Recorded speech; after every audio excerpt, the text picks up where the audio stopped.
여러분은 귀가 몇 개인가요? 귀가 꼭 2개여야만 들을 수 있을까요?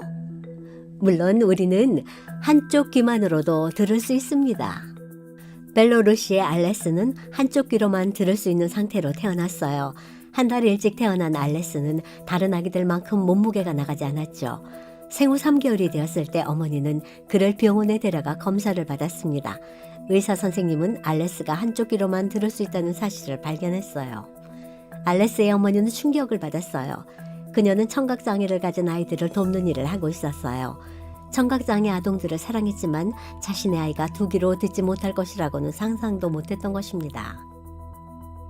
어머니는 의사가 실수한 게 분명하다고 생각했어요. 청력검사를 하는 방법을 잘 알고 있던 그녀는 어린 알레스에게 청력검사를 실시했습니다. 검사 결과 알레스는 정말로 양쪽 귀로 듣지 못하는 것으로 나타났어요. 알레스의 어머니는 여전히 그 사실을 믿을 수 없었습니다. 그녀는 알레스를 청각장애 아동을 위한 특수병원으로 데려갔습니다. 검사가 진행되는 동안 어머니는 모니터를 통해 지켜보았어요. 알레스의 귀 안쪽을 들여다보니 한쪽 귀는 정상으로 보였지만 다른 쪽 귀는 그렇지 않았습니다. 현실을 깨달은 어머니는 울기 시작했습니다. 하지만 의사 선생님은 어머니를 달래주었어요. 그만 우세요. 아드님은 한쪽 귀로 들을 수 있으니 그걸로 충분합니다. 집으로 돌아온 알레스의 어머니는 울고 또 울었어요. 그리고 하나님께 물었습니다. 하나님, 왜 이런 일이 일어나도록 허락하셨나요? 잠시 후 그녀는 휴대폰으로 음악을 들었어요. 내 주께 가까이라는 아름다운 찬미가가 흘러나오기 시작했습니다. 어머니는 이 찬미가를 여러 번 들었지만 처음으로 하나님이 정말 가까이 계시다는 것을 깨달았어요. 하나님이 가까이 계시다는 사실을 알게 되니 기분이 좋아졌습니다. 하지만 여전히 알레스가 한쪽 귀로만 듣게 된다는 사실을 믿고 싶지 않았어요. 그녀는 계속해서 하나님께 기도했어요. 주님은 무엇이든지 할 수 있으시지요. 제 아들에게 생명을 주신 하나님, 아들이 2귀로 들을 수 있도록 치유해 주세요. 3개월이 지나고 알레스 아버지의 생일이 다가왔습니다. 그는 생일에 어떤 선물도 케이크도 원하지 않았어요. 오직 아들이 2귀로 듣기를 바랐을 뿐이었습니다. 우리 아들은 듣게 될 거예요. 하나님께서 제 생일 선물로 이 일을 해주실 겁니다. 부부는 기도하고 다시 청력검사를 받기 위해 병원으로 갔어요. 기다리는 동안 앉을 곳이 없어서 알레스를 안고 있었는데 몸무게가 많이 는 것 같았어요. 마침내 검사를 받게 되었습니다. 의사 선생님은 아드님은 양쪽 귀로 완벽하게 들을 수 있습니다. 라고 말했어요. 어머니는 자신의 귀를 믿을 수가 없었어요. 그녀는 너무 행복해서 이건 하나님의 기적이에요. 라고 외쳤습니다. 정말 기적이었어요. 알레스의 어머니는 3개월 전에 모니터를 통해 그의 귀 안을 보았습니다. 그녀는 어떤 의사도 알레스를 도울 수 없다는 것을 알았어요. 하지만 위대한 의사이신 예수께서 아들을 고쳐주셨고 이제 2귀로 들을 수 있게 된 것입니다. 알레스의 아버지는 이 소식을 듣고 울었어요. 하나님께서 이처럼 놀라운 생일 선물을 주셨다는 사실이 너무 기뻤기 때문입니다. 현재 알레스는 6살이 되었고 양쪽 귀로 완벽하게 잘 들을 수 있습니다. 그는 성경 말씀을 듣고 노래를 배울 때도 귀를 사용합니다. 그는 자신의 귀를 사용해 의사가 되어서 다른 아이들을 돕고 싶어 합니다. 그는 자신의 청력이 하나님의 선물이라는 것을 잘 알고 있답니다.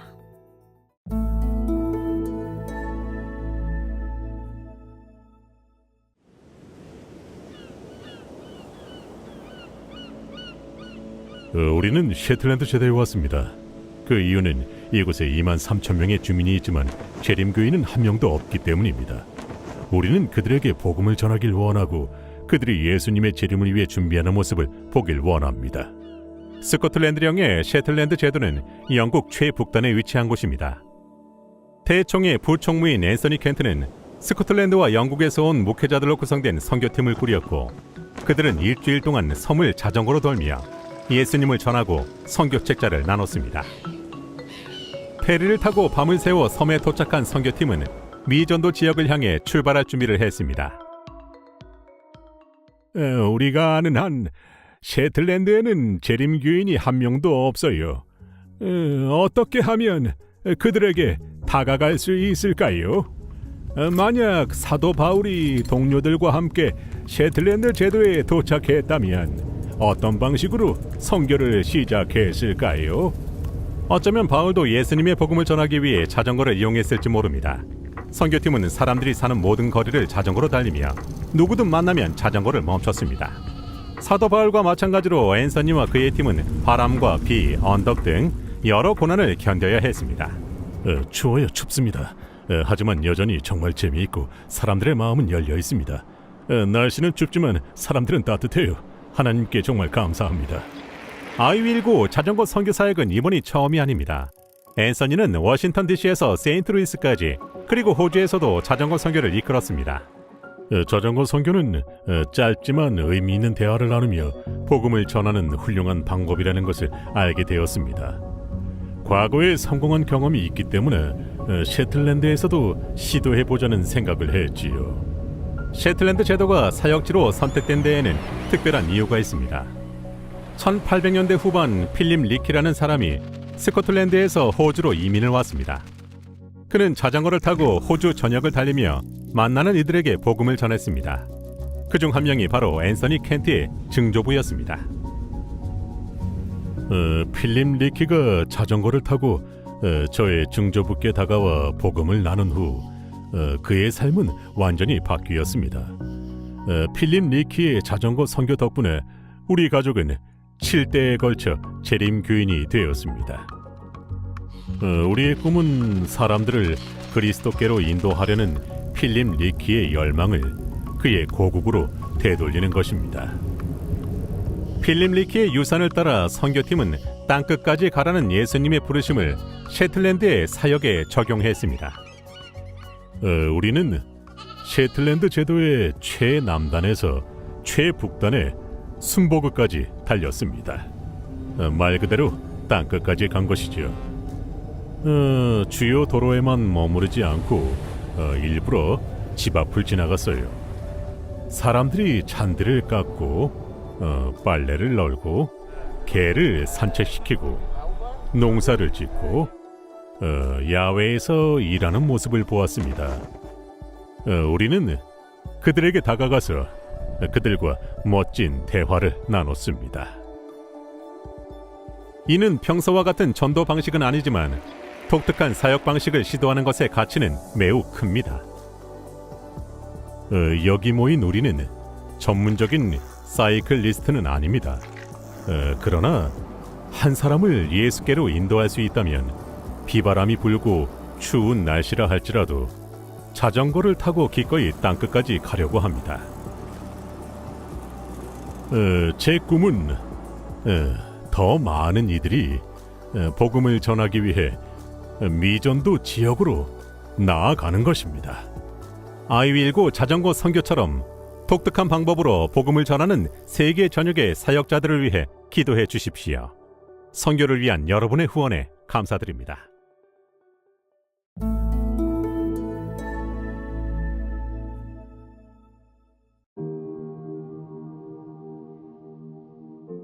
도보는 매우 독특한 곳이에요. 델라웨어주의 주도인 도보에는 4개의 대학이 있고 공군 기지도 있습니다. 이 작은 도시는 다양하고 독특한 문화가 많이 섞여 있는 곳입니다. 제 이름은 니콜이에요. 저는 도보에서 태어나고 자랐어요. 사실 어렸을 때 이 교회에 몇 번 다녔다가 중고등학교를 다니면서 교회와 멀어졌어요. 대학을 졸업하고 이 지역의 교사가 되었죠. 저는 뭔가 공허한 삶을 살고 있었어요. 팬데믹이 시작되고 세상이 멈추자 가만히 앉아서 사색하는 시간이 많아졌던 것 같아요. 저는 성령께서 역사하셨다고 믿어요. 더 이상 그 이끌림에 저항하고 싶지 않았어요. 팬데믹으로 인해 모든 것이 중단되었을 때 저는 너무 두려웠습니다. 과연 교회가 이 상황에서 살아남을 수 있을까? 우리 학교는 살아남을 수 있을까? 이것이 제가 가장 먼저 걱정했던 부분이었어요. 직접 대면하여 모일 수 없는 상황에서 교회가 계속해서 신앙 공동체로 남을 수 있게 하는 것이 중요했습니다. 적어도 매 안식일마다 함께 예배를 드리며 함께 말씀을 들어야 했지요. 저는 여러 교회의 방송을 보기 시작했어요. 도보제일교회는 어렸을 때 다녔던 교회였기 때문에 당연히 가장 먼저 떠올랐죠. 페이스북을 통해 노트 목사님의 말씀을 집에서 들으면서 신앙적 유대감을 느꼈어요. 영상 송출은 이제 교회의 핵심 사역이 되었습니다. 그래서 한 대였던 카메라를 3대까지 늘렸어요. 또한 조명과 음향에 투자를 해서 가능한 직접 교회에 온 것과 가까운 경험을 제공하려고 합니다. 이로 인해 기존 교인들뿐만 아니라 온라인을 통해 생각지도 못했던 이들에게도 더 많은 관심을 끌 수 있었습니다. 이후 저는 이메일을 통해 노트 목사님께 연락을 드렸어요. 노트 목사님과 도보교회 교우들께 교회 예배를 생중계해 주셔서 정말 감사합니다. 영상을 통해 집에서 예배를 참석하고 말씀을 듣고 있어요. 매우 흥미로운 시기에 이 이메일을 받았어요. 팬데믹이 최고점을 지난 후 막 대면 예배를 재개하려고 준비했을 때였지요. 그런데 갑자기 태풍이 우리 지역을 강타하면서 학교와 교회에 큰 피해가 발생했고 스트레스를 많이 받게 되었습니다. 팬데믹도 힘들었는데 태풍까지 와서 모든 것이 잘못되고 있는 것 같았어요. 그러다 갑자기 제 휴대폰에 니콜이라는 이름으로 이메일이 왔어요. 한동안 온라인으로 예배를 드렸는데 이제 예수님께 마음을 드릴 준비가 되었고 우리 교회에 참여할 준비가 되었다고 말한 것입니다. 목회자로서 특히 전혀 생각지도 못했던 일이 일어났을 때 이보다 더 좋은 일은 없었습니다. 노트 목사님이 저에게 연락을 주셨고 저는 성경을 더 배우고 싶다고 말씀드렸어요. 매주 줌으로 성경 공부를 하기 시작했습니다. 그리고 영상 모임에서 저는 침례를 받고 싶다는 마음을 나누었어요. 노트 목사님이 새로운 사역을 위해 메릴랜드로 이동할 것이라고 말했을 때 저는 지금이 바로 기회라고 생각했어요. 목사님께 침례를 받으면 좋겠다고 말했지요. 우리는 함께 침례 공부를 마무리했고 2021년 3월에 드디어 저는 침례를 받았답니다. 저는 목회자와 교회가 하나님을 신뢰함으로 항상 전진하는 것이 중요하다고 생각합니다. 교회의 성장과 전도에 대해 생각할 때 우리는 종종 영리한 전략이나 마케팅 등 전도로 이어질 수 있는 모든 것을 스스로 생각해내고 실천하려고 노력합니다. 하지만 그때 저희는 하나님의 말씀을 전하는 데만 집중했었어요. 온라인 방송을 통해 교인들에게 효과적으로 말씀을 전달하려고 노력하던 시기였습니다. 그런데 그 기간 동안 다른 여러 사람이 예수님을 영접하게 되었습니다. 사람들을 교회로 이끌기 위해 여러 가지 일들을 벌이는 것을 멈추고 그저 하나님을 신뢰하며 말씀을 전할 때 하나님은 우리가 예상하지 못한 방식으로 복을 주셨습니다.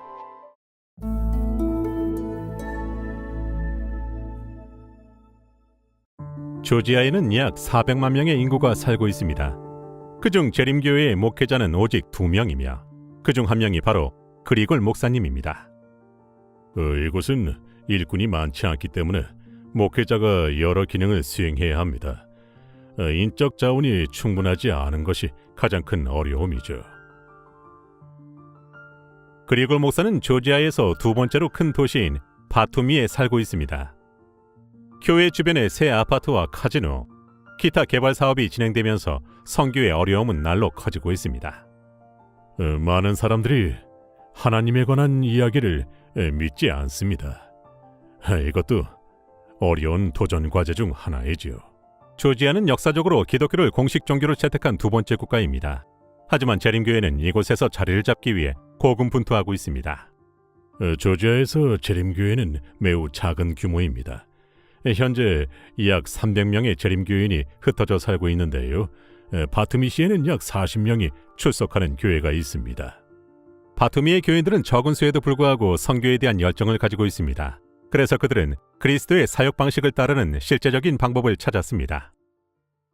도움이 필요한 사람들을 위해 다양한 프로젝트와 복지 사업을 시도하고 있어요. 사람들과 친해지고 그들의 필요를 채워주며 소통하기 시작하면 더 많은 신뢰를 얻게 됩니다.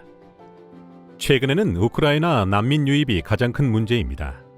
바투미의 재림교인들은 다양한 프로그램을 통해 난민들을 교회로 이끌고 있습니다. 오늘은 영어 수업을 진행하고 있습니다. 우크라이나 사람들이 함께 모여 배우면서 사귀는 좋은 기회입니다. 이러한 모임을 통해 난민들은 고향 밖에서도 공동체를 형성할 수 있었습니다. 이를 통해 그들은 지원과 보살핌을 받고 있다고 느낍니다. 교회는 조지아어를 가르치는 수업도 제공합니다. 조지아어를 배우면 새로운 사회에서 통합감과 소속감을 더 잘 느끼고 일자리도 더 쉽게 얻을 수 있습니다. 이 모임들을 통해 우리는 그들과 친구가 됩니다. 또한 우리 교회에 대한 질문에 답하고 신앙을 나눌 기회를 얻게 되지요. 이러한 사역을 통해 감화를 받은 이들 중 일부는 언젠가 교회에 출석하게 될 것을 믿습니다. 그리골 목사님과 바투미 교인들은 지역사회에 더 많은 프로그램을 제공하기 위한 가마력 센터 건립을 위해 기도하고 있습니다. 교회 건물이 너무 작기 때문입니다. 다양한 종류의 행사와 모임을 진행할 공간이 부족해서 어려움을 겪을 때가 종종 있습니다. 현재 영어 수업의 경우 예배당을 사용하고 있지요. 이것이 저희의 가장 큰 필요라고 할 수 있습니다. 이번 기 13째 안식일 헌금의 일부는 조지아의 바투미에 가마력 센터를 짓는 데 사용될 예정입니다. 이를 통해 이곳의 사역은 크게 개선될 것입니다. 우리나라의 선교에 관심을 갖고 돕는 분들이 많다는 것을 알게 되어 정말 매우 기쁩니다. 바투미 교회 성도들이 이웃의 필요를 계속 채울 수 있도록 기도해 주십시오. 13째 안식일 헌금을 통해 이 사역을 후원해 주심에 진심으로 감사드립니다.